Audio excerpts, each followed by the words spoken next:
From Brisbane, Australia, this is episode 95 of The Normal Blokes, a podcast dedicated to improving the competitive 40k experience.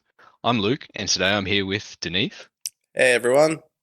And Liam. Good evening, everyone. Hey guys, great to have you here. So this week we're going to be talking about teams and pairing. So recently we had Gladiator Gaming's team event, and these are very successful team events, very popular events here in Queensland. And we wanted to talk about how we, pre-event and during the event, do team pairings and team matchups, how we approach these matchups, and what we do as a team, organize these matchups, and then plan them out on the day. Mm-hmm. So, beginning with you two, Denise and Liam are both very successful captains. Denise has led several team events, even down here and in Melbourne. Liam as well, also being a team member from ETC. So I wouldn't call Liam that successful, mate. Hey, Liam is, I reckon Liam's quite successful, no? No, I'm kidding. Liam's great. He's all right. He's a good egg. Thanks, man. Just absolutely brutal. Anyway, so first off, getting you guys started. How do you guys go about selecting a team and the armies that you bring to a team event? Starting with you, Denise. Yeah, it's interesting. The last few Gladiator games, and look, big shout out to Josh Mcgowan for running the team events every 2 months alongside the GTs. But it's really cool having like these consistent events to trial stuff and just get the reps in with the team format. But for me, I really like mixing up like who's in my team most of the time. Like I'll have a few consistent people I go to. I go to you sometimes, Luke. I go to Wayno because he's solid. But I take it as an opportunity to see how I go with new sets of players and how we can build a team. But I typically like to run like 1 or 2 people as like dedicated shield lists, if that makes sense, or shield players that can catch some bad games for us and kind of turn them around if possible, like you, Luke, and Wayno are classic examples of people who do that really well. The party bus. We get called the party bus. Yeah. I made a funny joke and Sam Rubino lost it. It's like Wayne now has like a professional qualification as a bus mechanic from how many times I throw him under the fucking bus at teams. But yeah, it's having certain people that can consistently fill that role and like really trying to play to their to play to the advantages that you have and your players have. Like for me, I'm a better captain than I'm a player. Like when I'm just playing, sometimes I just don't perform. But I think in the role of a captain, I do all right. So I put myself in that role. When I can. Someone like Wayne is really good as like a defensive little shield player, so I like him there. Recently, I've had people like Sam Rubino, who's just give him a list and tell him to run at stuff, and he does it for me. So yeah, I guess that's the approach I have. I try and like get the most out of whoever is on my team, and as well as take it as an opportunity to play with some new people. But yeah, I'll pass it over to you, Liam, because you have a bit of a different approach to who you have in your team. Yeah, I mean, I don't think I'm as much of a Swiss Army knife as Denise, in the sense that the teams that I play with are like whenever I can, I have a group of 3 really good mates who I tend to play pretty much all of my team events with. Big shout out, to Ben Warrior, Lachlan Carter, and Brian Lakeland. I love you guys. But when I approach the team events and the lists that go in them, I think the biggest focus for me is the people and where they're at hobby-wise, probably more so than the lists themselves. So for me, for example, I know that from playing lots and lots of games with Brian, that Brian plays the mission extremely well. And Brian has always played armies, regardless of what faction or what year it is. Brian's always played the mission well. So because of that, Brian's always going to play, even if he plays into hard games. I know Brian can always get some points because he just plays the game. On the flip side, like I have other players in my team who play much more aggressively, aka like myself. So when I'm doing pairings and picking lists, I try and fit the lists and the design around the players themselves. I have tried more than once, like myself, to play like a shield army and then vice versa, like asking Brian to play a big old sword. I'm sorry to bring this up, Brian, but Newcastle did not go very well. I was going to ask how that went for you. Yeah, it's got to come up at least once. I'm not even roasting Ed, I'm just roasting Brian instead. So I think that for anyone who's new to team events or anyone who's just sort of putting a team together, it's really important to understand the strengths and weaknesses of the guys on your team, because everyone has a bit of everything in both those columns. Yeah, that's like such an interesting perspective, because it's good to get new experienced players, inexperienced players exposed to the team event style, but running that same consistent team gives you like that strength of playing with the same people and knowing each other's strengths, so you can build lists for each player and build your team accordingly, I guess. So there's two interesting perspectives.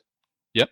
It's also been really cool for me because, I mean, especially if you have a good group of mates who you play with really consistently, you get to sort of see them grow and develop, not just as a team, but as individual players too.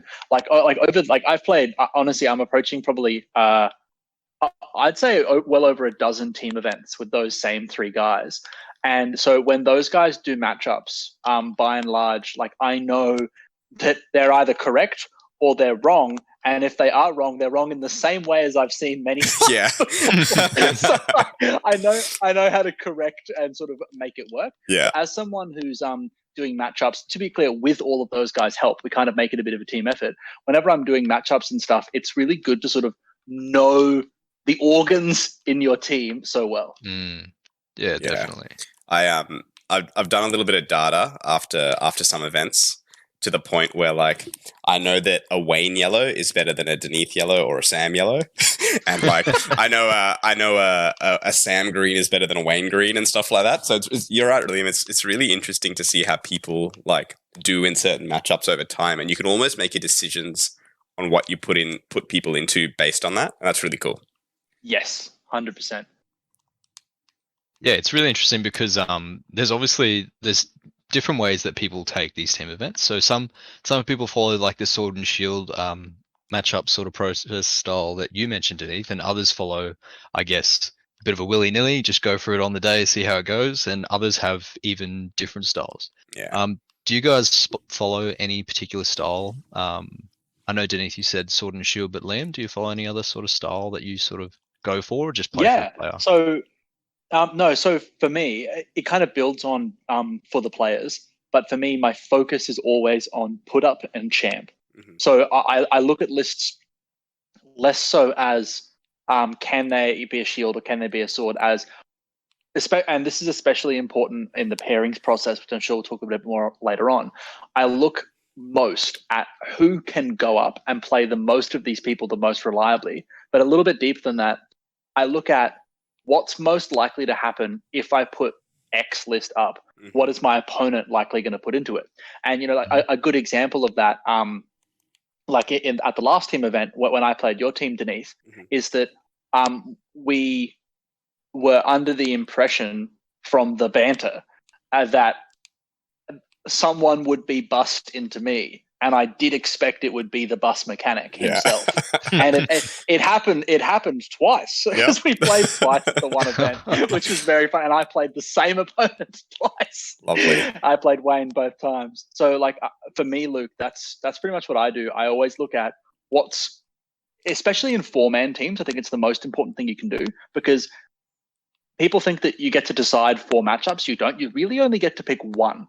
I think that first one kind of eliminates 25% of the options, but also then another 25% is champ, and the final one you don't get to decide. So really, you're only deciding one matchup, and you have to make all the dominoes fall in the right way. That's very true. Yeah, that's a very good perspective. What about you, Denise? Do you have any additional ways you look at the thing rather than just the basic sword and shield? Yeah, Before I wanted to get into that, just for the listeners as well, we talk about sword and shield in the team matchups. Taking a step back, this is sword is someone who goes in, gets big wins, tries to get 20 points, because the differential from a win is anywhere between 0 to 20 points, and your opponent gets, the points are split between each player. And a shield is someone who goes into bad matchups but tries to not give up too many points. So they try and score, when they get a loss, they get a small loss rather than a big loss. But sorry, go ahead, Denise. Well, I was going to say, like, that's a really good point to touch on. The reason, like, people might ask, why don't you just have 4 good lists, like 4 sword type lists that can, just run in and get points? And the real answer to that is a lot of these sword lists may have direct counters. Like, Mhm. let's say, an AdMech Horde list, very strong in singles, but it might have a counter that might pop up more commonly in teams than it would in singles. Like, a list that's, let's say 18 aggressors. Let's imagine a world where 18 aggressors is really good into AdMech Horde, right? May or may not be. But like, if that's really good into AdMech Horde, and someone decides to bring it at teams, then like that is not a good teams list, although it's a good singles list, if that makes sense. So it's nice to have a shield list that can soak up, someone else's sword rather than just have 4 guys that need priority, because you can't always prioritize, everyone on the team. And we've seen that, you prioritize 1 or 2 people and let everything else fall in place. Like Liam said, you only really have agency on a few things. But yeah, man, in terms of like what I pick, I like to have one person that can do that. Like one person that can just soak up, let's say the big baddie is Drakari or AdMech. Just one person that can be like, I can jump on that if it pops up. And if the opponent's team wants to bully with that big baddie, cool, we have an answer to that. And we can soak it up, and then it frees the field for our swords. It's kind of like in Dota, like supports versus carries, right? Like the supports go out and die so the carry can keep farming.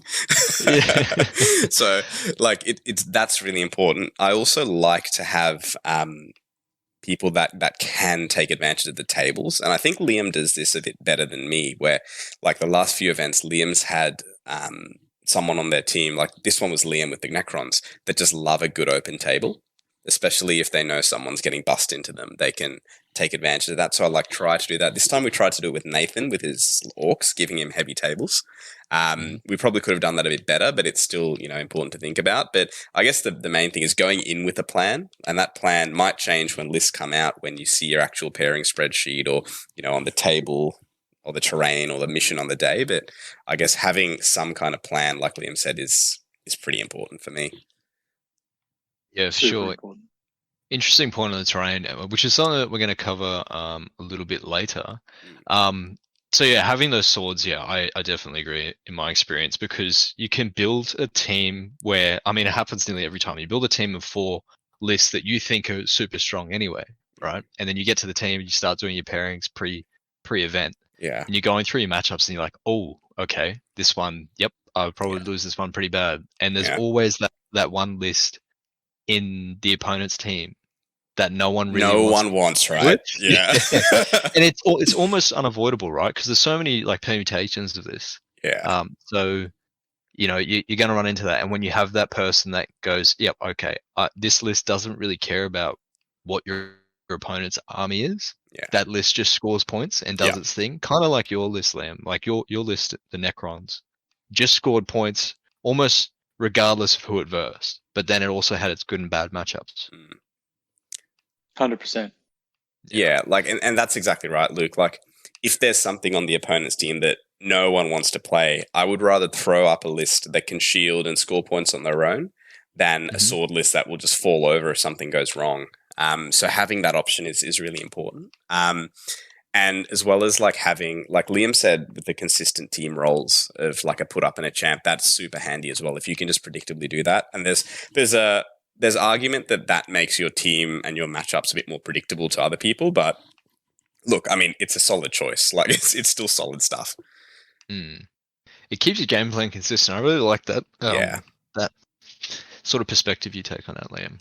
But anyway, moving on to the next thing. So how do we plan for these team events pre-event? So we'll talk about basically how each team goes through their matchup process prior to the event, how we design these lists, and then work with our team behind the scenes and pick which matchups. Do you guys, for example, go through in person with your teammates, or do you work independently then come together? How does it all work, Denise?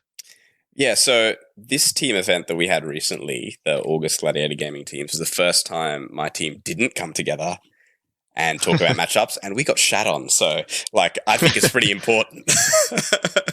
No, it's tough, hey? Yeah, and the biggest thing is it's knowing what stuff does, because you can glance over stuff sometimes and say, oh yeah, like I had this situation against Chris King's Death Guard, and Chris King, lovely dude, one of the Ipswich boys, and I was like, oh look, I can probably beat that. I'll put that down as a green. We get into the game, and I was like, oh, this is not a green. All my dreadnoughts are dead and it's turn 2. So, like, just having a little bit of foresight. And I had, like, the perfect person on my team, Wayne, to be like, bruh, you can't play that.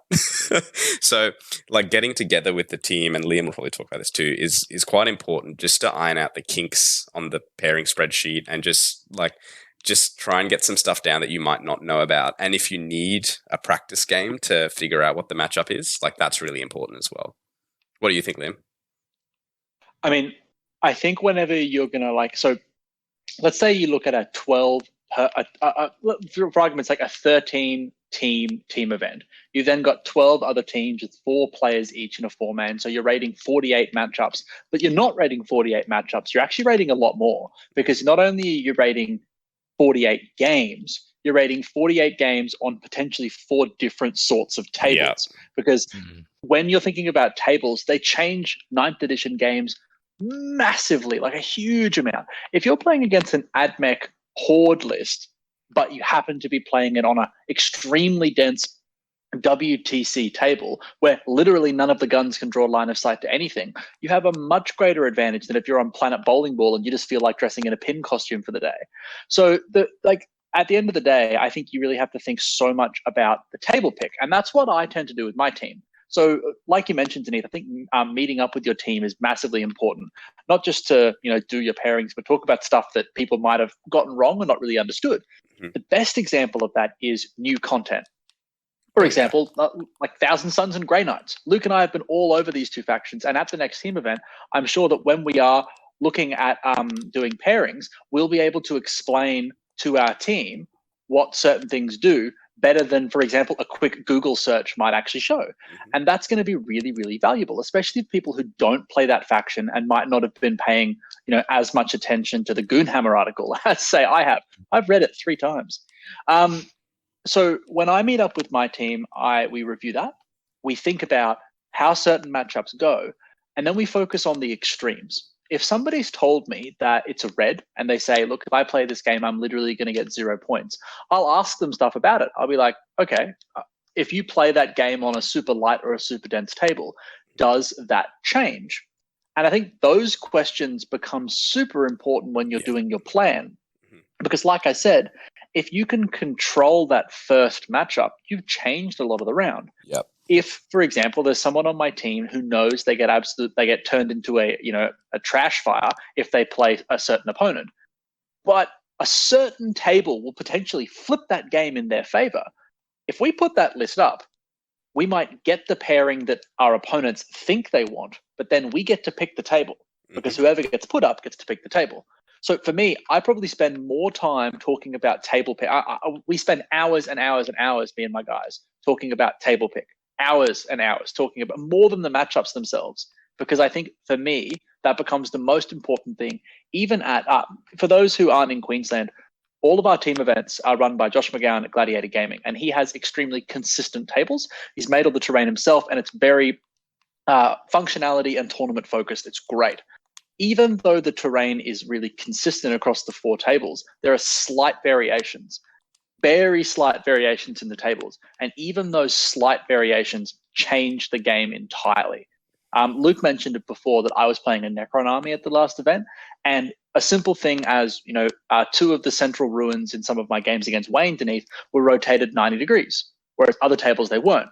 Changed the whole game. He couldn't hide in the middle of the table, and so there was nowhere for him to come get the central objectives. It changes everything. Apologies for the long rant, but I guess my end point about this entire rant is you need to think so much about the terrain. Probably for me, I spend more time talking about that than anything else. Yeah. I was going to add, Liam, it's better to make your reds less red than your greens greener, if that makes sense. Like if you have the ability to use that information that your opponent might have, like if your opponent's sitting there going, oh yes, Denise going into Brian is really good for Denise. Let's do that. And then Brian's like, oh, no, I can play you on this table. And then it's like a 10-10. And then you've taken the wind out of their sails and everything falls apart. Like that's huge. Yeah. Massive. I find it's much harder to recover from a failed green than it is a red. You know what I mean? Yeah. But if a green goes into a yellow, you're like, oh no, we have to pick up the points from somewhere else. A failed green is horrific. Yeah, it's So yeah, it's very, very difficult to recover from them.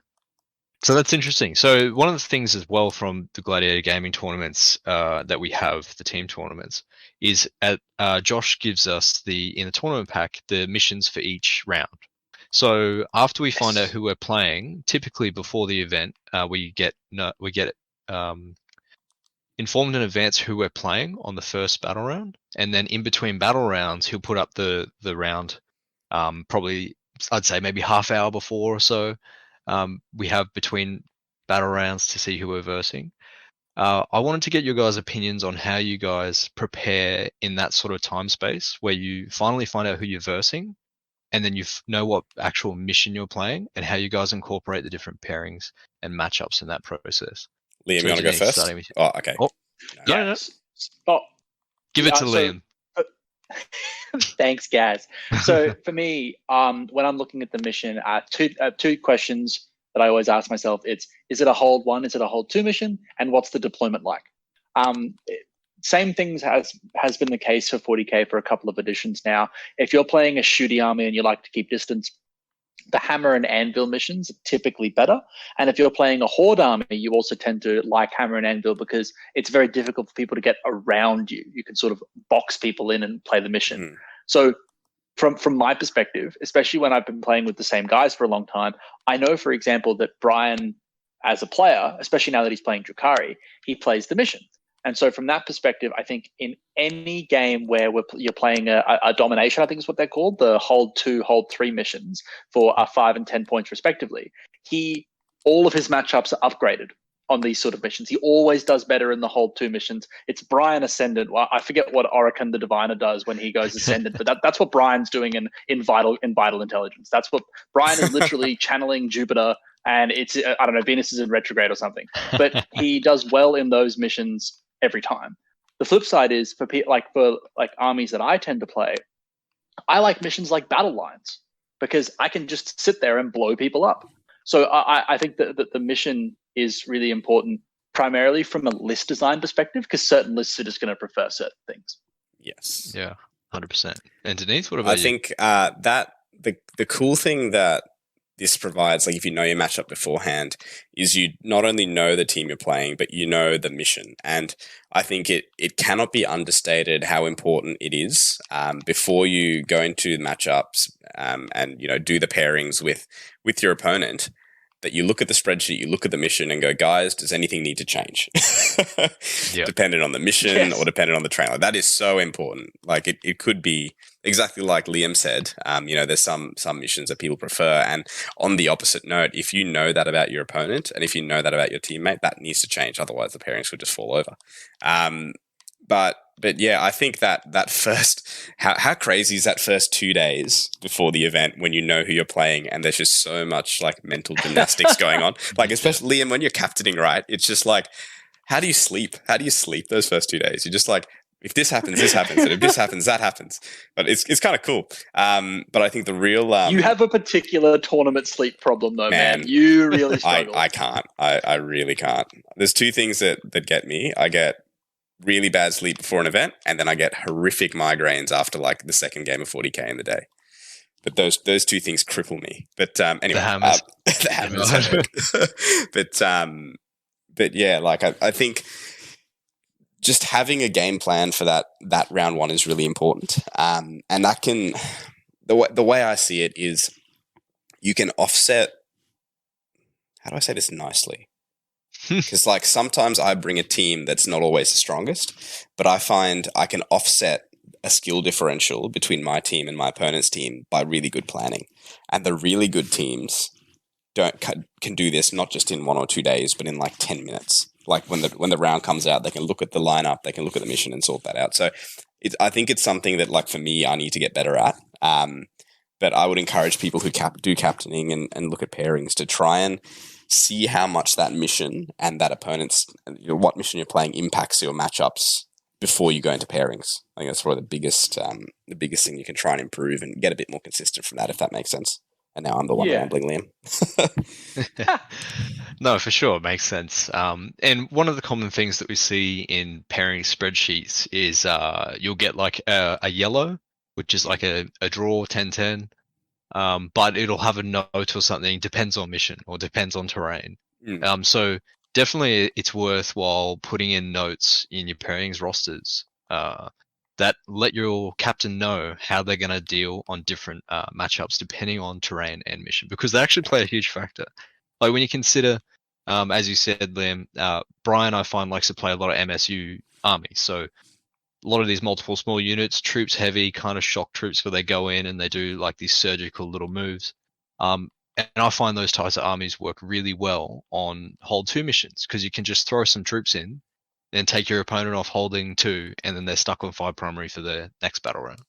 Whereas elite armies really struggle with that because they don't have the primary board control to get those. So there's kind of things you can accommodate for in the mission, at least I find. But I steer away from captaining. It's too much pressure, too much pressure. I just want to play hammers, just want to roll some dice. I just want to get thrown in some reds. Luke is the classic guy. Like when we've played teams together, it's like, Luke, you're getting 4 reds out of 5 games, mate. Enjoy. It's just fun because there's less pressure and your decisions are much more clear. It's a different way to play 40k. Yeah. Hey, on this really quickly, Liam, do you want to talk a bit about the captain's role during the round in terms of like making sure players are heading towards projected scores and telling other players to like go up and go down and stuff? Yeah, I mean, I think it's a good thing to touch on, because at the end of the day, even if you're Hannibal from the A team, not everything goes as planned. And part of that is kind of, you do have some control over how things go during a round. I mean, if you're getting tabled by the oppressive AdMech exploding everything, there's not much you can do in terms of mitigating that. But for argument's sake, if you're playing in a 4-round team and you find out that, hey, my mate over there who thought he was going to win his game, he actually might be losing his game. And then you run into some really interesting situations. If you do the maths in your head and you find out, oh, look, we're going to lose this round, you can then have a bit of a chat to your guys while they're playing their games and say, you know what, if you've got some 1 in 6 plays, some risky moves that you wouldn't normally do, but if they go off, you might win your game that you'd otherwise lose, then go for it. Now is the time, because you're going to lose the round anyway. Individual games don't matter. And that's such a weird mindset to get into, because anyone who's played a singles event knows that you never do stuff like that because every point matters. In teams, more than once, I've gone to someone like, Lockie and gone, man, go for the 12-inch charge. It's worth it. We need 1 point. We need 1 point, so I sometimes ask, and then the opposite's true. Sometimes you ask them to do nothing but super safe plays. If you've had a few wins that you didn't expect to get, and your other mate is playing a really tough game against a really good opponent, you say to him, hey, look, just play super safe, conserve every point, don't take any risks. We're going to win the round if you get 10 points. Mm-hmm. Yeah, definitely. It's a different standpoint to take, which touches on something that I wanted to get you guys' opinion on. When those people go in for the big greens and sometimes things don't go their way, and they come back to you and they're like, "Look, Liam, I've pooed in the bed. I'm gonna get a 10." How do you guys handle team morale? So when the chips are down, things aren't swinging the right way, maybe a player's having a poor tournament, they're just not playing their game as normal. How do you guys handle and keep up team morale? Because team morale is a huge motivator. It keeps clarity in people's decision making, and if they're quite negative, they tend to get focused on the more negative things and don't focus on what they can do to better the situation. Yeah. So how do you guys deal with that? I like when stuff often goes wrong. I'm not going to say it doesn't happen. Like every team event, every player will have a game where it goes wrong. I think as captain, the best thing you can do is give that player a target. So let's say I've got Luke on my team and Luke's gone into a green. He's like, oh, I'm going down. I'm like, Luke, just get me 8, just get me 6, get me 8 or whatever. And give them a target. And then I think it's just as important to go to your other teammates and nicely and respectfully say, hey guys, Luke's going down. I probably need a bit more from you. And that just tells them nice and early that they probably need to go at it. How do you approach it, Liam? Well, I'm really clear, really, really clear with the guys that I play with. And I say that there is no winning point. So you need 45, 46 points to win the round. It doesn't matter if you got 20 points or 1 point. It's that last point. And I think that as far as team morale goes, from my experience, the player who finishes their game last often feels a lot of pressure. Yeah. Because they're sort of finding that because their game is the last one to be put in, they're the one that everyone's hovering around, trying to find out how many points they got. But their game is just as important as the game that finished in 25 minutes. Yeah. And because of that, I really try and reinforce to the guys that, look, nobody in a 4-man team wins or loses the round. The team wins or loses the round. And a 5-pointer into, for example, Drakari when the Flamers used to be hectic is much more impressive than a 20 into a fluffy army for a guy who's never been to a tournament before. Like, those points have like respective value, and everything should be taken into consideration. So I really harp on about how there's no winning point, and it's a collective team effort, win or lose. And I think that's really important because especially for guys who might be new to playing their armies and they say, hey, look, this game is a green or something like that. If for argument's sake they lose, they might then go, oh, I've let down the team, I've failed. But it's never like that, because for you to go to a team event and do your matchups, 3 other people have okayed your matchups. 3 other people have said, no, that's pretty reasonable. 3 other people have also said, no, I agree with you, I back you, and I support you. And if something doesn't go to plan, or maybe you guys made some mistakes, it's still on the team. It's never on one person. Yeah. And it's definitely one of those things where, like, the team needs its players at their best to perform. And unfortunately, if you're beating yourself up about a bad round, you won't be at your best, right? Like, I don't think I know anyone that's at their best after that. So it's so important. And as a captain, you can pick people up, especially like, I'll bring this up, Liam. Like, we played in round 1 of Gladiator Gaming in August, and the round score was 44 to 36. So it was 1 point off being a draw. So we lost by 1 point, essentially. And like, a few of our players were really down about it. And they're like, oh, I should have got this, should have got that. And I was like, man, like, it could have just been me. Like, I could have even like got 1 more point in my game. You can't really put the blame on anyone there. And it's quite important to try and rally the team and bring them together to just perform in the next round after that. Because I think we've all seen sometimes players get a bit down, and that really affects, number one, their performance, but probably more importantly, like, their overall enjoyment of the event. So, but I think morale is like hands down the most important thing here to make sure your team succeeds. Yeah. Yeah, you can definitely see it, and sometimes you can even feel it. Like, as you mentioned, though, unlike last game, when you're the last game playing and it's a tight like battle round, and you and your opponent are fighting it out for the last points that could decide, a win or a draw or something like that. It can get very tense in the game, and some people can make mistakes. So keeping a solid team morale and a team headstrong is a very, very difficult task. So that being said, I was just thinking about how the inverse is also possible. If, say, for example, people get down, is there any sort of negative side that you guys see when maybe team members get overzealous or over enthusiastic? Yes. Liam? Because look, I mean, Denise, you've got Wayno on your team. So how's reining in that big horse going? Oh, geez. I've always said, we talk about Wayne a lot on the show.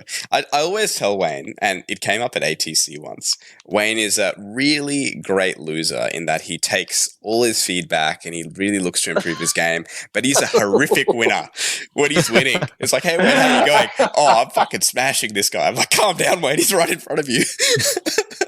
So, but that being said, in his defense, Wayne never says it in a really malicious way. He just loves the game so much that he's just like exploding with excitement. Yeah. So, I think it is quite important because I've done this too. I've played some events where I'm on Drakari or something, or on something really strong. You're like, nothing can touch me. I'm really strong. And then you just like halfway through the tournament, you get this gut check when like a certain list or player hits you.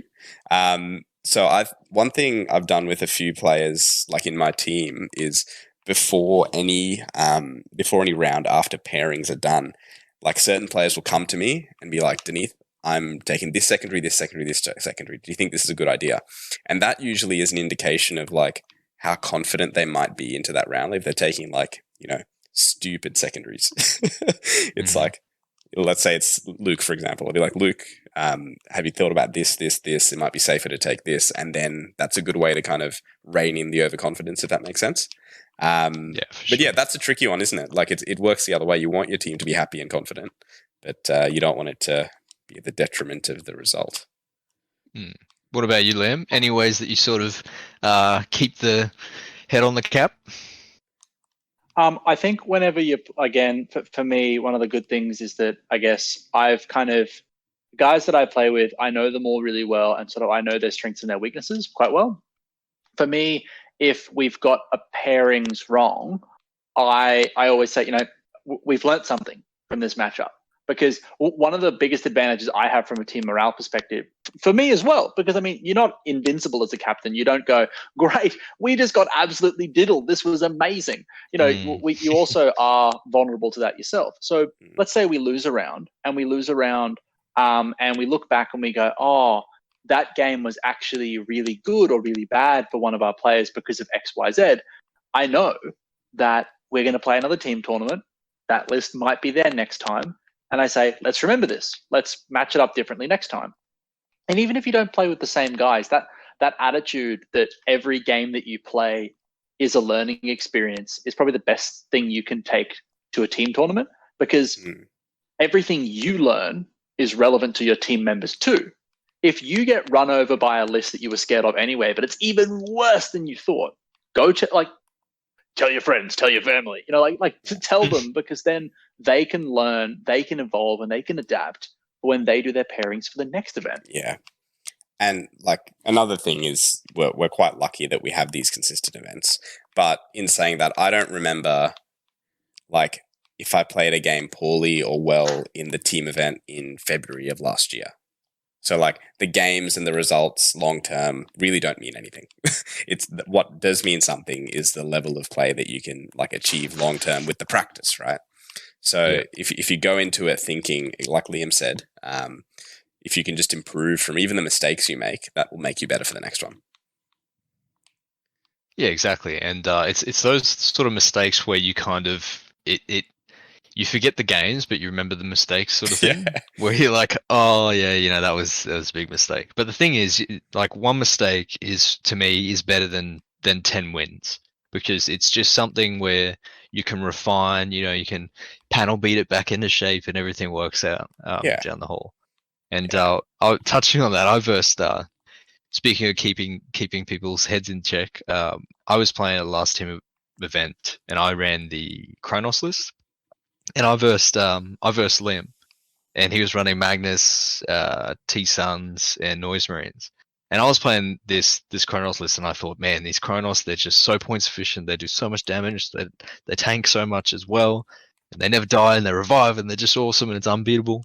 And I ran into Liam, so it was like, in my head, unstoppable force meets immovable object. But I quickly learned that, oh my god, this matchup is actually much worse than I anticipated. And in those moments, you've got to kind of, it puts you in check. And that's a mistake that obviously that I had to learn from. But I still I do remember that game. That was a very good game. It definitely kept me in check. But at those moments, you kind of, as I said, as you guys said, talk to your captain, talk to your team, say, hey, look, I thought it was going to be this, but I might only get this many points from it. And play accordingly. Tell me what the team wants to do. Tell me what we're going to do. Yeah. So it's kind of like thinking on the spot, right? Yeah, and like I guess with the proper rules, that the captain is really the only one that can communicate those scores. So if you are the captain and one of your players tells you this, it is. I think it is quite important to be like, by the way, let's say I'm playing with Wayne. Wayne's going down.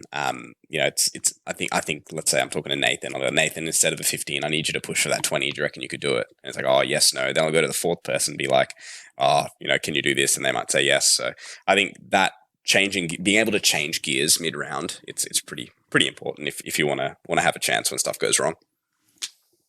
Yeah, and there's definitely something motivating as well when your captain comes up to you and says, yeah. "I need you to push," and you're like, "Yes, I will do that." Um, but yeah, so speaking of like, when you say, push, go for those extra points, how exactly do you guys translate that? Because you can't just go up to someone and say, "Play better, get more points." How do you sort of, when you're told that, or you're telling a teammate that, how do you interpret that? So, I mean, it's tricky. I think having a goal is always important in the round, and that sometimes it gives a bit of clarity to what you might want to do. Like, let's say if someone comes to me and goes, "Hey, we're going down. Like, there's no way we can win unless you get like 18 points." In my head, I go, "Okay, well, the 16 doesn't matter. I need the 18." Yeah, good point. Actually. So I can go, like it does. I don't need to, just safely sit on this objective for my 16 because that 16 doesn't win my team the round. I need to put my foot on the gas, take some risks, because if that 16 goes to a 12, we lose anyway. Who cares? So, Yeah. or in the opposite, being like, "Hey, we've got this round. Just don't muck this up. We've got 35 points from the other players. We just need a 9 from you." Then I can go, "Okay, well, I'm sitting on a 12 or 13 now. I've just got to consolidate, sit on my objectives, make sure I can't get pushed off to below a 9, and then be safe. I'm not going to take that risk to push that 13 to a 16, because if that fails, my 9 or 13 or whatever, instead of becoming a 16, might become a 4, and then my team loses or gets a draw." So I think that's a good way to react to that information. And I think Liam brought it up before, where it's like, well, let's take those risks now that we need to, because let's say that 16 doesn't matter, if that makes sense. It certainly does. And I guess from my perspective, when you are communicating with your team members, also like read the room. So, I mean, when you're playing, especially if you're the captain and you've finished your game early, you probably have a bit of time to go and look and see how a game's going. If you look over and you see the score sheet and your mate is getting, suplexed into the ground, you probably shouldn't then lean in and be like, push for the win. Yeah. Like it's probably just going to make him, them feel pretty demoralized when they might already be losing the round. But it's also pretty reasonable to go over and ask, like, how's your game going? Have a bit of a conversation with them, because especially if the game's going and you're playing a reasonably friendly game, which a competitive footy always should be, isn't always, but always should be, you can just ask, how's the game going? And if it's going well, then sort of have a think about, do they need to push or not? Mm-hmm. Yeah, I think that's quite important, Liam. Like I've definitely sometimes gone to a player only thinking in my head about my team and what they need. And I've gone, "Oh, I need this from you." And I can tell they're stressed, and I can tell that me telling them that did not help them. So, yeah, I could probably improve in that facet. Yeah, no, that's actually a really awesome point. Read the room, because what I notice as a player, because typically I am happy to let other people captain. As a player, I notice that when my captains come and talk to me, normally I find them actually looking at my score sheet first. Before they actually say anything to me, I'll notice them like peeking at the score sheet and I guess gauging how the game is going before they say anything to me. And sometimes they give you a nod and don't say anything and walk off. The other times they go, "Yeah, I'm gonna need you to push a little bit more, mate." And you're like, "Oh, okay, all right, here we go. 12-inch charge coming up." So yeah, it changes the sort of perspective when you read the room. That's a very very good point. Yeah.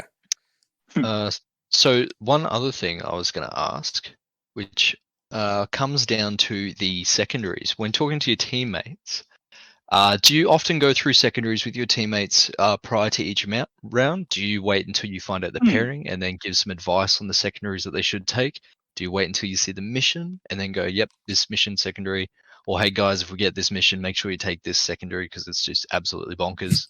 How do you guys approach talking about secondaries before the game and just before the pairings? I mean, it helps if the captain of the team remembers priority targets, the mission, and priority targets is a good secondary. That often helps, doesn't it, Liam? That was so funny. So for context here, I played Denise. Was it for the win, Denise? It was literally for the win at BTC, and I forget to pick Oh, priority target. Oh god. Yeah, so we're playing mission 33, and we get My entire to team is reviewing picked it. secondaries. We get to reviewing secondaries, and Denise goes, "These are my 3 secondaries," and I'm like, "Oh, that's really weird, man. You didn't pick priority targets." And just the look, you're like, "Oh no, I've made a horrible mistake." I'm like, "Go ahead and change it, bro. Still, it's all didn't yours." help. Still got 20. Who does the captain go to when he goes, Captain, I've shut the bed. I forgot the secondary. It just becomes an internal monologue of sadness.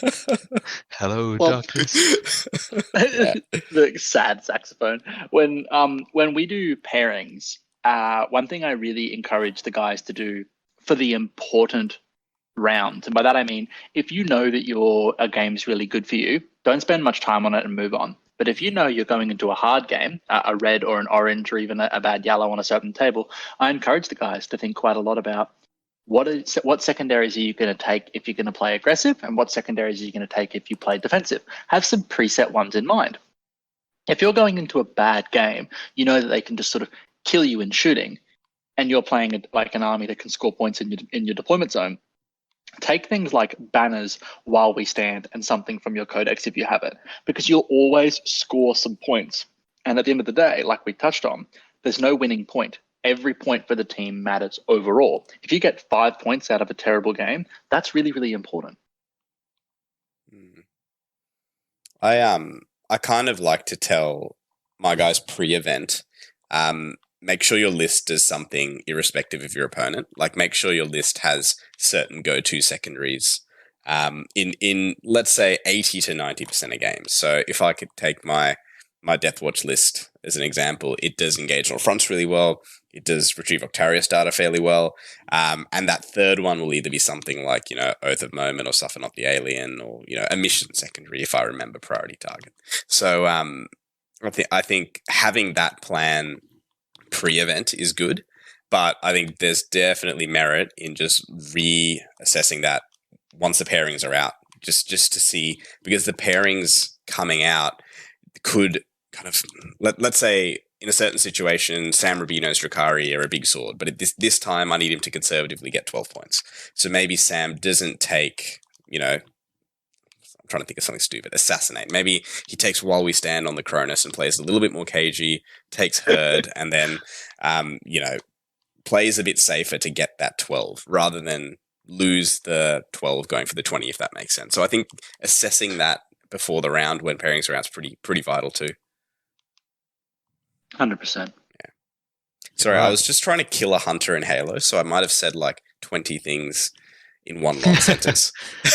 Dude, the hunters take a lot of concentration, man. You got to get it behind them. There's a lot of things to do.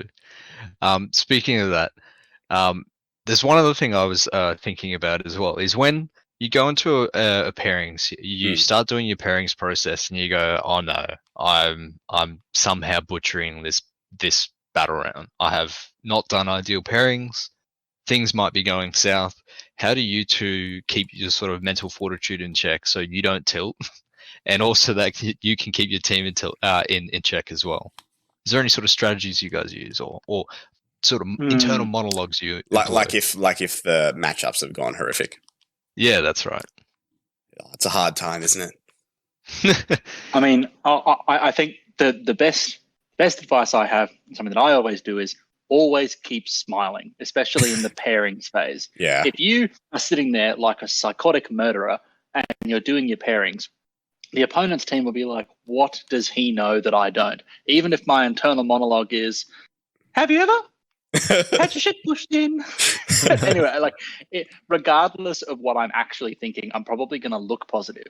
And especially if one of my guys is going into a really, really hard matchup, I'll pull them aside and be like, "I know pairings didn't go well for you, but you have to give them that value." And oftentimes, if pairings have gone well, it's true. If one of your friends is being bussed and playing a really hard game, it's allowed 3 other players to get better matchups, and it's an overall benefit to the team. That one player losing their game is doing just as much for the team as the person who gets 20.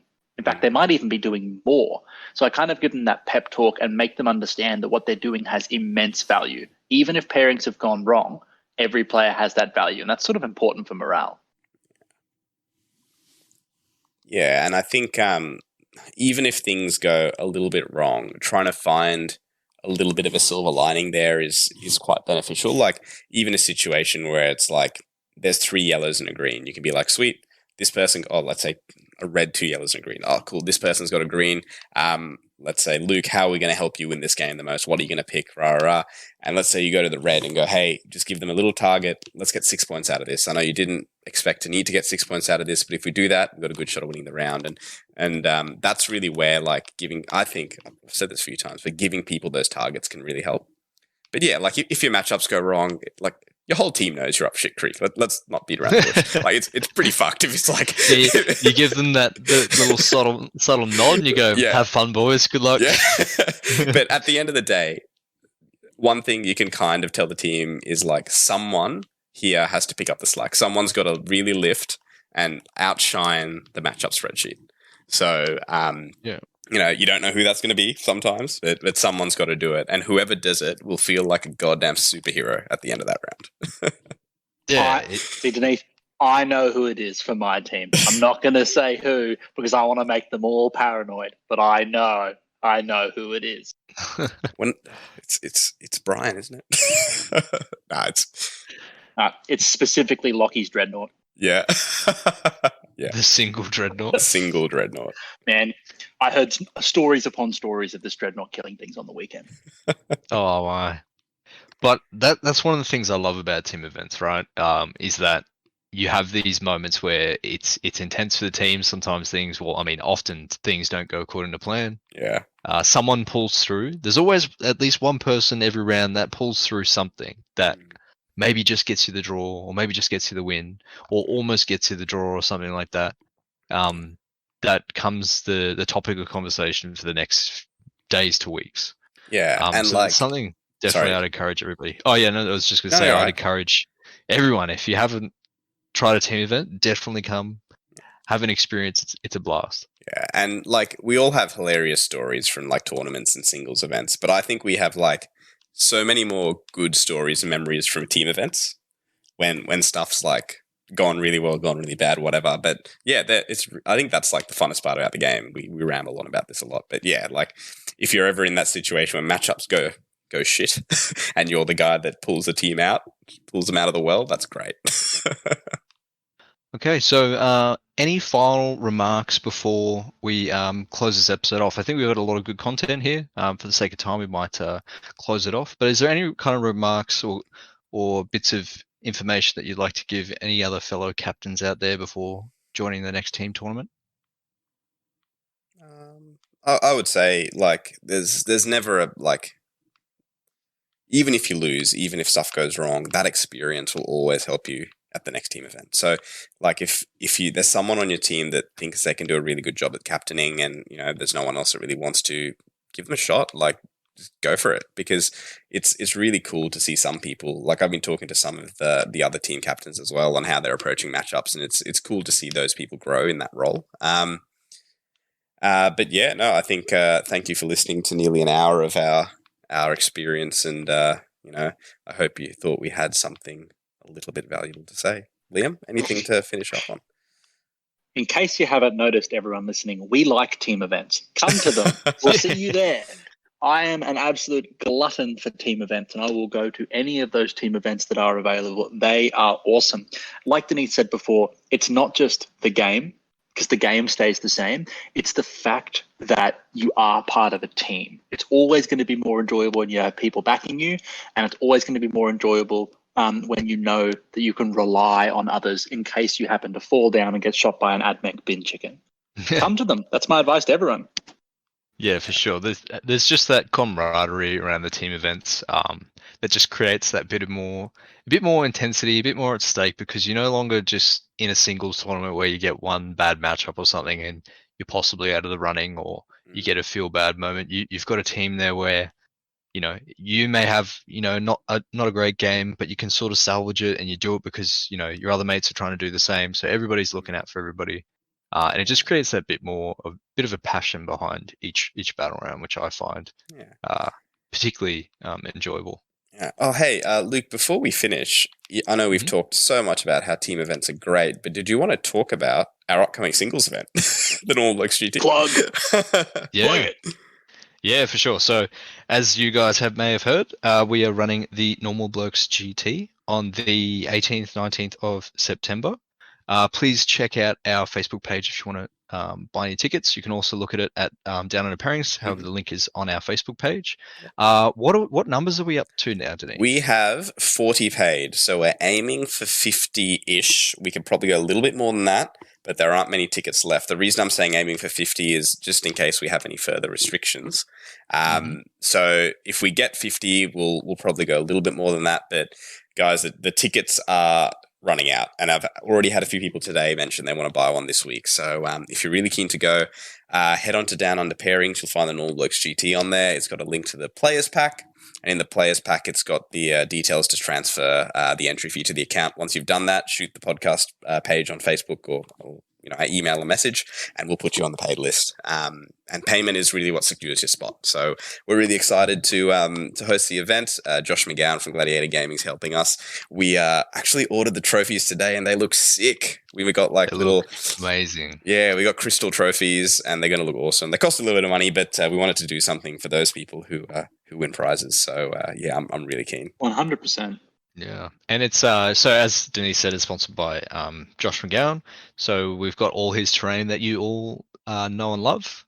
So that's kind of like your staple for what to expect on scenery. It's run at the Brook Hotel in Mitchelton again. So the same venue, same place, different face. Plug and play Gladiator Gaming tournament run by the Normal Blokes. Also, we have plans to stream this as of yet. So look forward to that. That's always adds a little bit more excitement to the event, I believe. Yeah. So that'll be hosted on Twitch as well, and later probably posted up on YouTube as well. So yeah. Any other final regards, boys, before we sign out for the night? I'm good, mate. Nah. Liam, anything? No, you good? Nope. Signing off. Sounds good. All right. Well, with that, thanks for listening to us. If you like what you heard, please subscribe to us on iTunes and Spotify. Leave us a comment on Facebook or send us a private message or email, whichever you prefer. We'd love to hear your opinions so we can always look to improve our content and deliver you guys a better quality podcast. With that, thank you all and good night.